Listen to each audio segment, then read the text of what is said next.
5 seconds.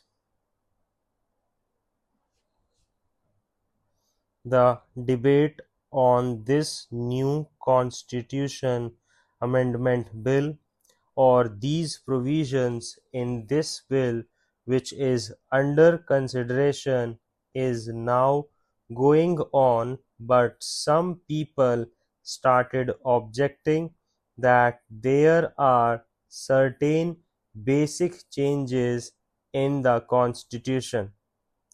They have started objecting to the passing of this constitution amendment bill, questioning whether this House has got its mandate. Let us discuss it on the basis of these points which have been raised by some honorable friends.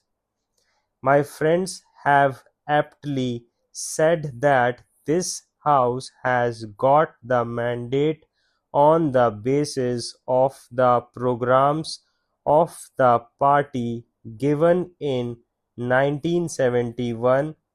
I do not want to refer to all that, but if in order to uphold the Constitution, in order to work within the framework of this Constitution, certain changes are made in order to give relief to the poorer sections.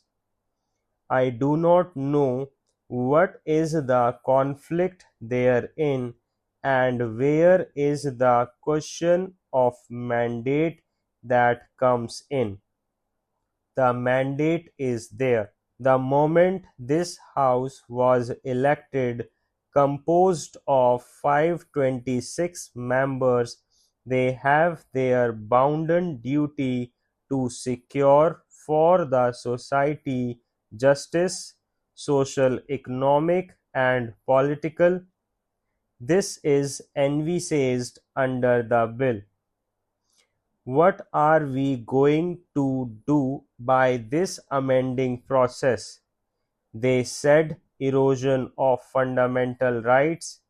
The law minister and other members also explained that any laws passed in the furtherance of the directive principles, that is, Chapter 4 of the Constitution, should not be challenged on any of the grounds mentioned in Articles 4, 19, and 31. What are the things that are mentioned in the directive principles? The things are betterment of the society, welfare of the people, and in its totality, whatever is possible that is to be done. I would like to add one word here. So far as these things which were not being done earlier are concerned, an attempt has been made to do them and also to see that the society marches forward both in the economic sphere and political sphere, and also to transform the society into an egalitarian society. Certain new clauses have been added for this purpose which are laudable, but some persons have found with it, I do not know what is their argument. Let us take the question of erosion of the judiciary. No powers of the judiciary have been curbed, rather the powers of judiciary have been streamlined. We have seen out of our experience what actually has been the role of the judiciary in our country. One after the other, the judiciary tried to interpret the Constitution in a manner they wanted to do, and even by one judge's point of view, either in the High Court or Supreme Court, they wanted to uphold that their views were supreme and none else.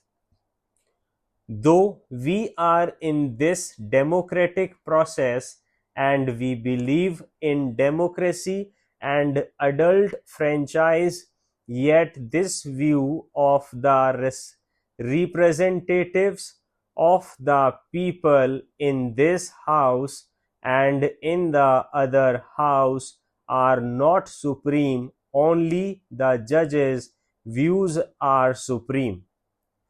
This is nothing but a new nepotism on the part of the judiciary, who deliver judgments as if they are the only kings and rulers in this country and nobody else, completely ignoring the will and consent of the people who send their representatives to this house to look after their welfare and well-being. Therefore, the question of erosion of the judiciary does not hold any ground. I have gone through one of the articles published in the Indian Express some time before about fundamental duties.